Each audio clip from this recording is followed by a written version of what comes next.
भातार प्यार कैसे किया, मर्द की मौगा के जैसे किया।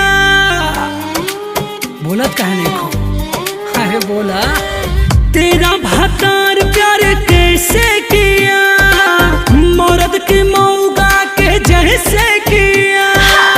अखियां लड़ी थी, बात भी बढ़ी थी, घड़ी मिलन की जब आ गई रे, पल्लू जरा सा सरकाया मैं तो शर्मा गई रे,